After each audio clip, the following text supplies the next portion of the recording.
I am Arthur, and tonight, for the first time in years, I am truly alone in my own home. The hum of the furnace is a familiar, almost comforting sound, a low thrum against the otherwise profound quiet of a suburban Halloween evening. My wife Eleanor is at a charity auction downtown, a necessary social obligation I've always found draining. The kids, bless their chaotic little hearts, are at a sleepover at the Millers. A rite of passage I'm glad they're experiencing, even if it means an unnerving stillness has descended upon our two-story house. Built in the early 90s, it's a sturdy, unremarkable structure perched on a modest, neatly trimmed lawn. The kitchen, my current command center, is a testament to years of domesticity. Beige laminate countertops, their slight sheen dulled by countless spills and wipe-downs, surround a bank of oak cabinets that have seen better days. On the refrigerator, a relic of our past lives, a faded takeout menu from a long-closed Thai place jostles for space with a lopsided pumpkin drawing rendered in crayon by my youngest. The air here is a faint, almost imperceptible blend of old coffee grounds and the lingering ghost of last night's roasted chicken. Outside, the occasional distant chorus of excited shouts, the sound of children on their sugar quest, drifts in like faint echoes from another world. A world I'm momentarily detached from, my focus turned inward, towards the glowing rectangle of my laptop screen. My life, for the past 15 years, has been a carefully constructed edifice of numbers. I'm an accountant, a mid-level cog in the intricate machinery of a regional insurance firm. My days are a relentless procession of spreadsheets, balance sheets, and quarterly reports, each digit meticulously placed. Each calculation double-checked. Tonight, however, the spreadsheets are not of fiscal sums, but of personal obligation. My inbox, a digital abyss I've neglected for far too long, beckons with 1,000 unanswered emails, a testament to my recent preoccupation with work. I've decided this quiet evening, this unexpected pocket of solitude, is the perfect opportunity to finally excavate myself from the digital detritus, to bring order back to my professional life. I sit at the kitchen table, the worn oak cool beneath my forearms, the gentle whir of the refrigerator a constant, unobtrusive companion. The light from the overhead fixture casts a sterile glow, illuminating the dust motes dancing in the otherwise still air. The house creaks and settles around me, familiar noises that usually signify nothing more than the passage of time. The distant traffic, a low continuous rumble from the main road 2 blocks over, provides a subtle, grounding hum, a reminder of the world outside this quiet domestic bubble. It's a world I'm currently insulated from, a world that feels impossibly distant as I dive deeper into the mundane intricacies of my digital life. It began subtly, almost imperceptibly, as such things often do. I'd just finished reconciling a particularly stubborn expense report, the satisfaction of a task completed warming me more than the lukewarm coffee beside me. I glanced out the kitchen window, a habit born of years of watching my children play in the yard, now just a lingering reflex. The lawn was bathed in the soft amber glow of the porch light, a beacon against the encroaching twilight. And then I saw it. Or rather, I saw her. A small figure, swathed in what looked like a tattered, ill-fitting witch costume, stood at the very edge of my property line, just beyond the halo of the porch light.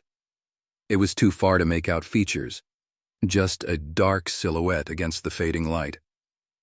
It stood perfectly still, facing the house. My first thought was a child, perhaps too shy to approach the door, waiting to be coaxed. I dismissed it, turning back to my screen, the glow of the laptop a more immediate concern. A few minutes later, I looked up again, a vague sense of unease prickling at the back of my neck. The figure was still there, still at the edge of the lawn, but it seemed closer. Not dramatically, not in a way that would suggest it had walked, but subtly, as if the entire landscape had shifted a fraction of an inch. I blinked, rubbed my eyes. No, it was just my imagination, I told myself. The light plays tricks, especially after staring at a screen for hours. It was probably a prank, some older kids trying to get a reaction. I forced myself to concentrate on the numbers, the familiar, predictable order of them, a balm against the nascent anxiety. But every time I let my gaze drift towards the window, there it was, a silent sentinel, a dark smudge against the deepening night, always facing me, always just at the periphery of my vision. The unease. Once a faint whisper began to grow into a persistent hum beneath the surface of my forced calm. I'd look up from my spreadsheets and the figure would be there, a silent accusation at the edge of my vision. Then, I'd look away, focus on the familiar beige of my countertops, the oak grain of the cabinets, and when I'd dare to glance back, it would be gone.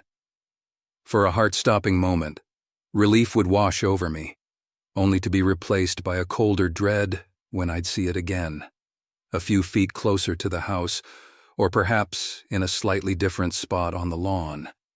But always, invariably, facing me. It never moved when I watched it. The stillness was the most unnerving part.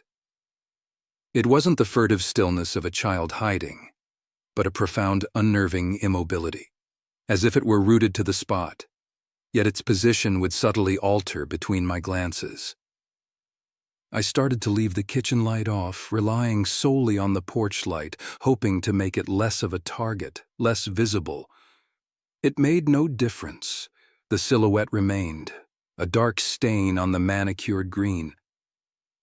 I found myself pacing the kitchen, my footsteps unnervingly loud in the silence. I'd stop by the window, peer out into the darkness, and there it would be, a flicker of movement at the edge of my vision that resolved into stillness before I could truly register it. The children's distant shouts seemed to mock my growing fear, their carefree revelry a stark contrast to the tightening knot in my stomach. I tried to rationalize it again. A neighbor's kid, bored and waiting for friends, a prank. But the sheer persistence, the subtle, unexplainable shifts in its position gnawed at me. It wasn't just watching my house anymore. It was watching me. The feeling was visceral, a cold dread seeping into my bones, making the familiar walls of my kitchen feel suddenly porous and vulnerable. I could feel its gaze, a tangible weight pressing against the glass, against my very being. The orderly world of numbers began to feel like a fragile illusion, a thin veneer over something ancient and malevolent. The rationalizations crumbled entirely when I heard the sound. It wasn't the familiar creak of the house settling or the distant rumble of traffic. It was a soft, scraping noise coming from the porch itself. My breath hitched. I'd instinctively locked the front door hours ago, a habit born of a lifetime of suburban security. Yet the sound conjured images of the door being tested, of something trying to find purchase. I held my breath, straining my ears. Silence. Then a light, rhythmic tapping, like a small, hesitant finger against the glass of the living room window. It was too low to be at the main window, too high to be at the basement. It was at the height of a small child. My heart hammered against my ribs. A frantic, trapped bird. I forced myself to move, my legs feeling like lead. I crept towards the living room, the floorboards protesting with each step. The tapping stopped. I reached the window, my hand trembling as I pulled back the thick, floral-patterned curtain. Nothing. Just the empty, dew-kissed lawn, the porch light casting long, distorted shadows. But then I saw it. Pressed against the glass at just about waist height was a perfect, small handprint. It was smudged, indistinct, as if made by a grimy, damp palm, but undeniably there. I recoiled, a strangled gasp escaping my lips. It wasn't a prank, it wasn't my imagination. It was real, and it was right outside. I backed away from the window, my gaze darting around the room, the familiar furniture now appearing alien and menacing. The silence that had once been comforting now felt suffocating, pregnant with unseen threats. I could feel it, that presence, just beyond the glass, just beyond the thin barrier of my home. It wasn't just outside anymore. It was here. The quiet that followed the handprint was the most terrifying sound of all. I stood frozen in the living room, my eyes wide, my breath coming in shallow, ragged gasps. The handprint, stark and undeniable against the glass, was a tangible testament to the violation of my sanctuary. I couldn't shake the feeling of its gaze, even though I could no longer see it. It was as if the very air had thickened, grown heavy with its unseen attention. I retreated back to the kitchen, the perceived safety of my initial haven now feeling like a trap. I glanced at the refrigerator, at the children's drawing of a pumpkin. It felt like a mockery now, a symbol of a normalcy that had been irrevocably shattered. I knew I should call Eleanor, but my fingers fumbled with the phone, my mind a jumble of panicked thoughts. What would I even say? "There's a small witch outside my house." They'd think I was losing my mind. I heard a faint rustling from the upstairs hallway, a sound like fabric being dragged across carpet. I knew with a certainty that chilled me to the bone that no one else was in the house. I was alone, utterly, terrifyingly alone. The house, my familiar, predictable home, had become a stage for something I couldn't comprehend. The scent of stale coffee and old carpet was now overlaid with a faint, cloying sweetness, like overripe fruit, an odor that seemed to emanate from the very walls. I could feel the house breathing around me, each faint creak and groan a deliberate, malevolent whisper. The stillness outside was a lie. The real horror was unfolding within, unseen, unheard, but undeniably present. And then, through the kitchen window, I saw it. Not at the edge of the lawn this time, but standing on my porch. The porch light illuminated it, casting its shadow long and distorted across the floorboards. It was a child, no older than 7 or 8, dressed in a tattered, grubby witch costume. Its face was obscured by a lopsided black hat that drooped over its eyes, but I could see its small, skinny frame, its bare, dirt-stained ankles peeking out from beneath the hem of the costume. It wasn't moving. It just stood there, a dark, unmoving silhouette against the faint glow, its head tilted slightly, as if listening. My blood ran cold. I couldn't breathe. My heart was a frantic drum against my ribs. This was it, the confrontation. I wanted to scream, to run, but my feet were rooted to the floor. A primal terror seized me, paralyzing me in place. I watched, mesmerized by the sheer impossibility of it, as a small, pale hand, impossibly thin, reached out and slowly, deliberately, began to tap on the glass of the kitchen door. Tap, tap, tap. The tapping stopped. The figure remained, a silent sentinel. "I am Arthur, and I am telling you this because you need to know. The mundane is a fragile shield. The walls of your home are not as thick as you believe. The quiet is not emptiness. It is an invitation."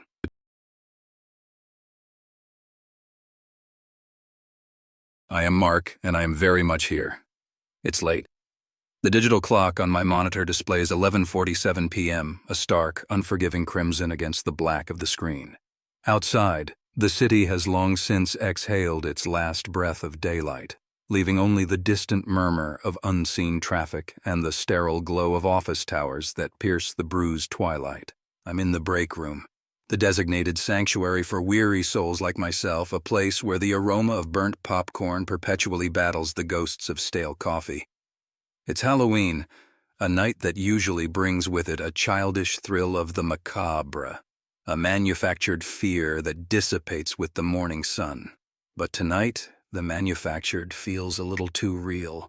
My task is a tedious one.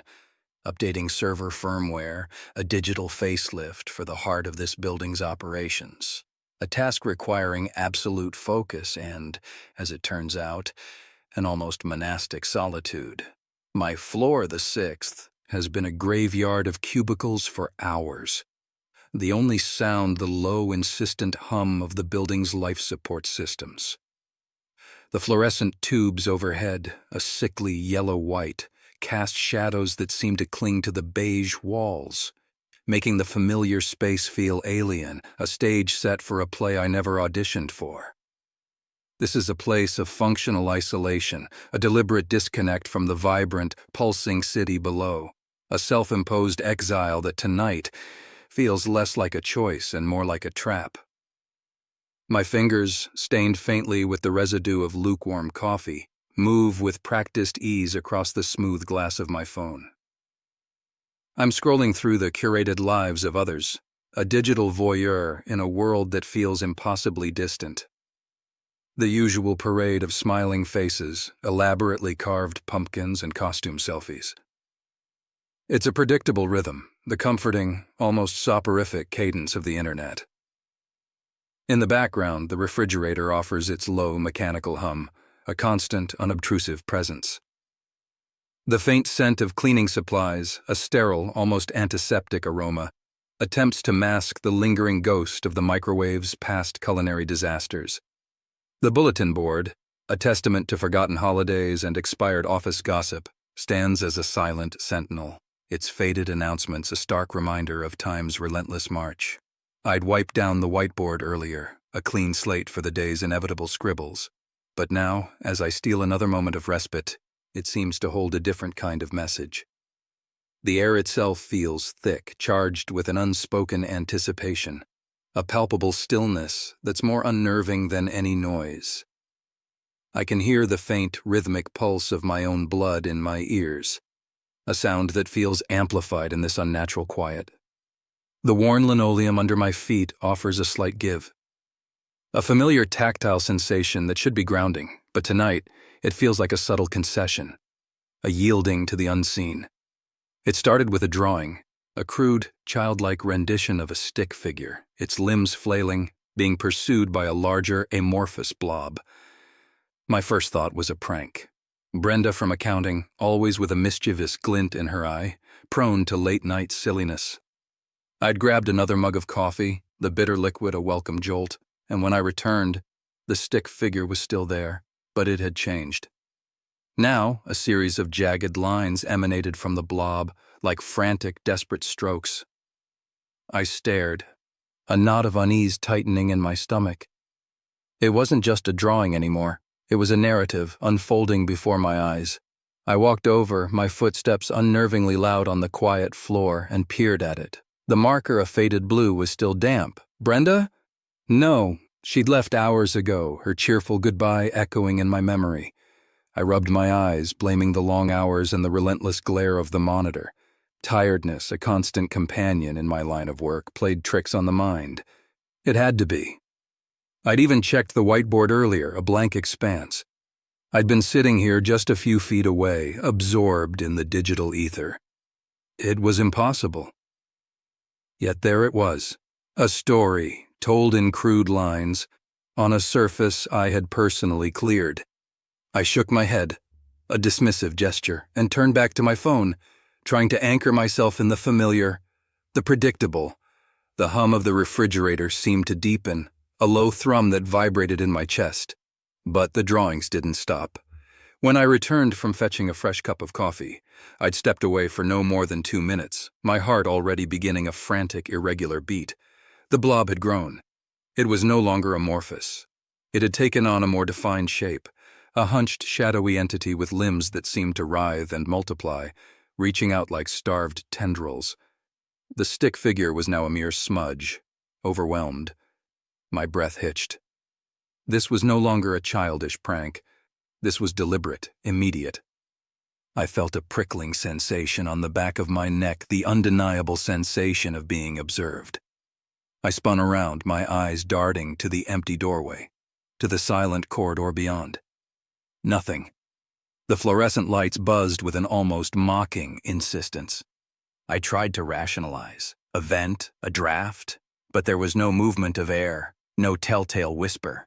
Then the third drawing appeared. It was still wet, the blue marker glinting under the harsh light. A caricature, a crude, yet terrifyingly accurate depiction of me. My wide, terrified eyes, my mouth agape in a silent scream. And beneath it, scrawled in a shaky hand that was somehow both familiar and utterly alien, were 2 words: "You're next." A cold dread, unlike anything I had ever known, seeped into my bones. I backed away, my hands instinctively raising as if to ward off an unseen blow. The doors to the break room, I realized with a sickening lurch, were now locked, from the inside. I hadn't locked them. I distinctly remembered leaving them ajar, The security camera feed, which I frantically accessed on my laptop, showed no one entering or leaving the break room during the entire time I'd been gone. The footage was clear, uninterrupted. Yet the drawings continued to appear on the whiteboard, as if etched by an invisible hand, each one more malevolent, more personal than the last. The low hum of the building seemed to morph, twisting into a guttural, unseen whisper that brushed against the edges of my hearing. The whiteboard pulsed, the latest edition a grotesque mockery of my own face, rendered with an unnerving, intimate detail. My heart hammered against my ribs, a frantic drumbeat against the oppressive silence. I felt a wave of nausea, the stale coffee churning in my gut. My breath came in shallow, ragged gasps. The familiar beige walls of the break room seemed to press in, the fluorescent lights now a blinding, infernal glare. The hum of the refrigerator was no longer a comforting drone. It was a low growl, a nascent threat. I stumbled backward, my hands scrabbling for the doorknob, but it wouldn't turn. Locked. The carvings on the whiteboard seemed to writhe. The shadowed figure with its impossibly numerous limbs, now a tangible presence in my peripheral vision. I could feel its gaze, a cold, ancient awareness that pierced through my defenses. I was trapped. The sterile air, once merely unpleasant, now felt thick and suffocating, laced with a scent I couldn't quite place. Something metallic, like old blood, and something else, sickly sweet, like decaying flowers. The floorboards beneath my feet creaked, a sound that seemed to emanate from all directions at once, as if the building itself were shifting, groaning under an unseen weight. A sudden sharp rap on the door, not a knock but a deliberate, forceful strike, sent a jolt of pure terror through me.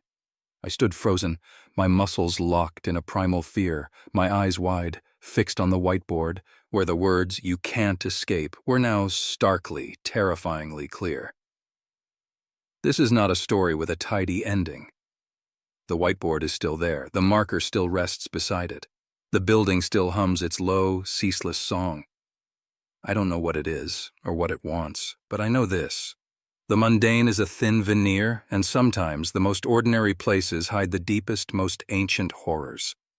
Be careful where you work late. Be careful what you leave behind.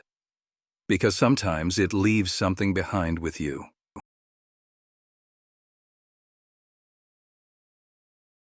I'm David, and I'm the kind of guy who leaves his laundry until the last possible second. Not out of laziness, precisely. It's more a deep-seated aversion to the basement of my apartment building, a place that feels perpetually forgotten, like a dusty attic where all the unwanted memories are stored. My specific brand of procrastination, however, has landed me here, in the communal laundry room, well past midnight on Halloween. The air in this concrete tomb, even on a normal night, is a clammy, soupy blend of fabric softener residue and the persistent earthy scent of mildew that clings to everything like a second skin. Tonight, however, there's an added layer, a faint, almost imperceptible sweetness that's entirely out of place. The single fluorescent light fixture overhead, a veteran of countless cycles of washing and drying, buzzes with a tired, intermittent flicker, casting long, dancing shadows that make the rows of industrial-looking machines seem to loom. My 4-story building, usually a symphony of distant televisions and muffled footsteps, is now a hushed expanse, the other residents presumably lost to the night's festivities, or more likely deep in slumber, oblivious to the stale, damp air that permeates this subterranean chamber. It's a functional isolation, this basement laundry room, designed for a singular purpose and radiating an aura of enforced solitude. My life, outside of this occasional descent into the bowels of domestic necessity, is a meticulously organized chaos of freelance graphic design. Deadlines are my constant companions, and the glowing rectangle of my monitor is often my primary source of light. I'm 28, and my apartment, while comfortable enough, is a testament to my focus on my work. Furniture is functional, decor is minimal, and anything that doesn't directly contribute to my productivity or sanity is relegated to the periphery.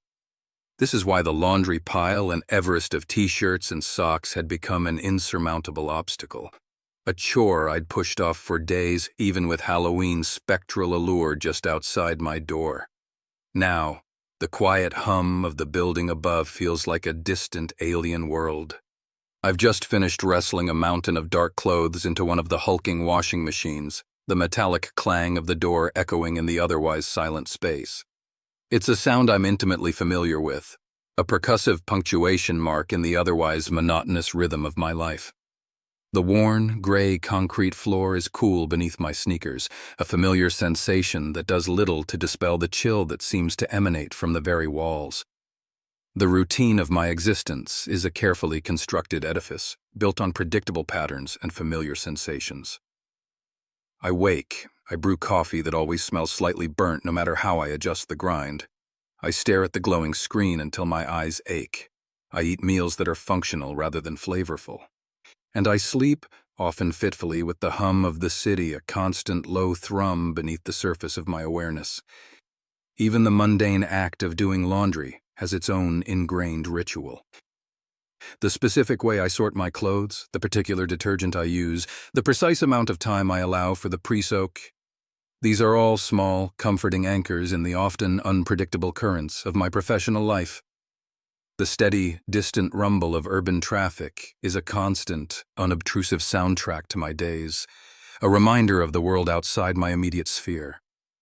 The low, mechanical hum of the refrigerator in my tiny kitchen is another familiar sound, a reassuring presence that speaks of sustenance and normalcy. Even the faint smell of stale coffee and new carpet that permeates my apartment, a curious combination of my habits and the building's ongoing renovations, is an olfactory signature of my personal space. This apartment complex, a mid-rise brick structure in a forgettable neighborhood, is a microcosm of this ordered existence. The worn linoleum of the hallways, the faint scent of a neighbor's cooking that occasionally drifts under my door, the rhythmic creak of the elevator, all contribute to a pervasive sense of predictable calm. It's a world where unexpected events are typically limited to a misplaced email or a delayed delivery. A world where the supernatural is confined to the flickering images on my screen or the pages of fictional tales. As the washing machine began its rhythmic churn, a sound that usually lulls me into a state of mild distraction, my gaze drifted to the clothesline strung taut across the far wall. It's a utilitarian fixture, usually adorned with the forgotten detritus of other residents' laundry days. But tonight, something caught my eye. Centered with an almost deliberate precision was a single, small, child's sock.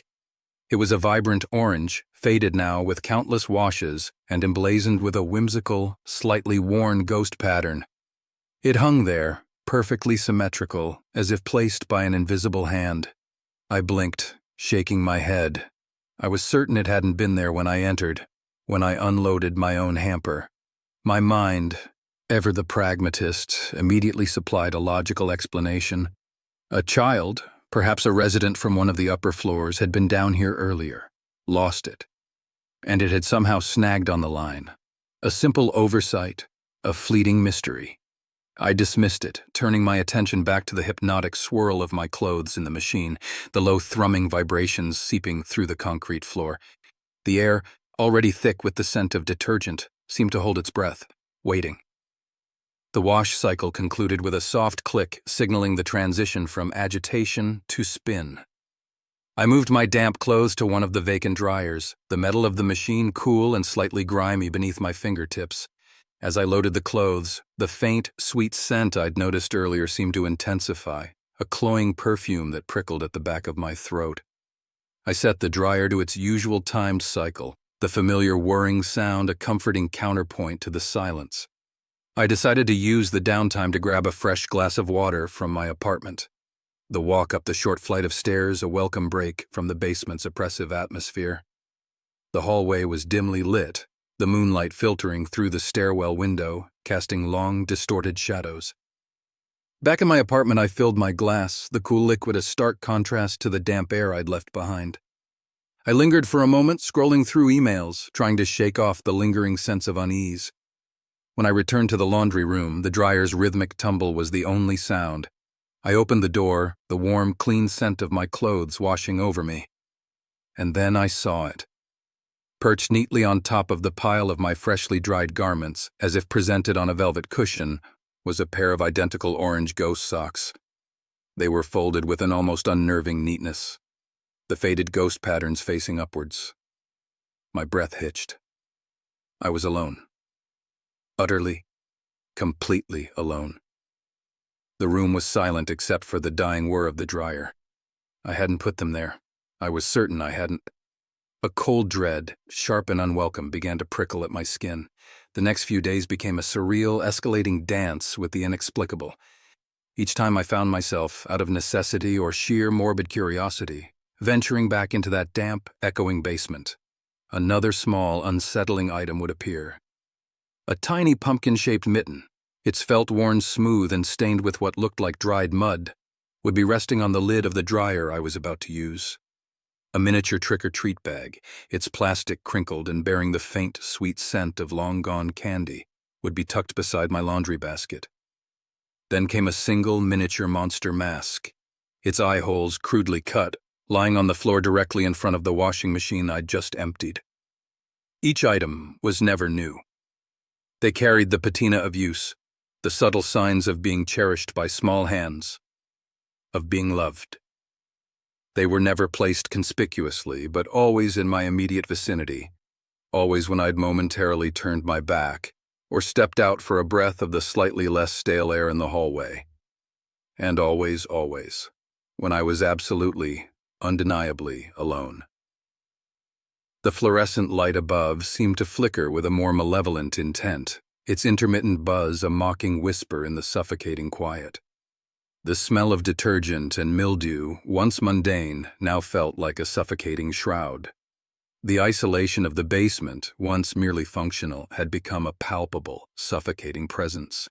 I found myself constantly scanning the periphery, my senses on a heightened alert, my professional detachment dissolving into a gnawing, persistent anxiety. The rational explanations I'd clung to began to fray, like old threads pulled too thin. The feeling of being watched became an almost constant companion. Even in my own apartment, the silence felt charged. The shadows in the corners of my vision seemed to possess a subtle, shifting form. Sleep offered no respite. My dreams populated by the spectral figures of children's lost toys, their faded patterns glowing with an eerie luminescence. I started to avoid the basement, piling my dirty clothes higher and higher, the thought of descending into that damp, echoing space filling me with a profound sense of dread. But the necessity of clean clothes and a growing, morbid fascination always drew me back. Each encounter was a fresh assault on my composure. The worn fabric of the mitten felt unnervingly soft against my fingertips, as if recently held. The crinkled plastic of the trick-or-treat bag seemed to whisper secrets from a past I couldn't comprehend. The monster mask's empty eye holes felt like vacant gazes staring into my soul. The items weren't just appearing, they were accumulating, an unnerving collection specifically curated for me, appearing with an almost playful yet sinister regularity. The once familiar, comforting hum of the building now seemed to carry an undertone of something else, a low, resonant vibration that felt like it was emanating from beneath the very foundations of my sanity. My graphic design work suffered. My meticulously organized life began to unravel. The lines between reality and hallucination blurred, and the oppressive weight of the mundane setting, now imbued with an unnatural malevolence, pressed down on me, crushing my resolve. Then came the night. The air in the laundry room was particularly heavy, thick with that cloying, sweet scent that now felt like a physical presence. I had brought down a small load, my hands trembling as I loaded the washing machine. I'd only stepped out for a moment to retrieve a forgotten bottle of detergent from my car parked on the street above, the cold night air a welcome shock against my skin. As I re-entered the basement, the light flickered violently, plunging the room into near darkness for a heart-stopping second before sputtering back to life. And in that brief interval of blackness, I heard it. Not a sound, not a voice, but a distinct, chilling presence, a rustling, a fleeting, childlike movement that seemed to emanate from the very machines themselves. When the light returned, my laundry basket, which I distinctly remembered leaving by the washing machine, was now positioned directly in the center of the room. And atop the pile of my clothes, neatly folded, was not one, but 3 identical orange ghost socks. My heart hammered against my ribs, a frantic drumbeat against the oppressive silence. I felt a prickling sensation crawl up my spine, a cold sweat breaking out on my forehead. My breath hitched, a strangled gasp caught in my throat. My vision tunneled, the fluorescent light above seeming to pulse with a malevolent glow. This was no longer a series of odd occurrences. This was a direct, undeniable confrontation. A primal fear, raw and unreasoning, washed over me, paralyzing me where I stood. The story doesn't end here. Not really. I fled that basement, leaving the socks, the basket, everything behind. I haven't been back since. I do my laundry at a laundromat across town now, a sterile, brightly lit place that feels blessedly normal. But the memory of that basement, of the accumulating items, of the chilling certainty of being utterly alone yet undeniably observed, it lingers. It's a constant low thrum beneath the surface of my days, a reminder that sometimes the most terrifying things aren't found in dark forests or haunted houses, but in the familiar, mundane spaces we inhabit. Be careful where you leave your laundry. Be careful what you leave behind, because sometimes the things you lose, they find their way back, and they bring their friends.